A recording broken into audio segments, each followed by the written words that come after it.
Magandang tanghali mga kamahal ko. Magluluto ako ngayon guys. Ang lulutuin kong ulam ay siguradong magugustuhan ng mga anak nyo, masustansya at tipid na.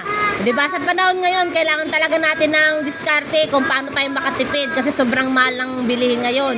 So ang lulutuin ko ngayon guys ay adobong itlog. Ayan guys. So diba?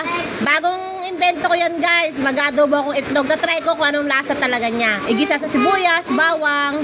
Yan. At saka syempre lalagyan ko yan guys ng ng patata. Dagdag sustansya. O diba? Kailangan maging madiskarte. Kailangan maging maparaan tayo pagdating sa pagluluto. Para kahit paano ay makatipid talaga tayo. Dahil nga sa sobrang mahal ng bilihin. Ayan guys. Panigurado yan. Magugustuhan ng mga anak natin yan. Kasi itlog yan. Paborito ng mga anak natin. O diba?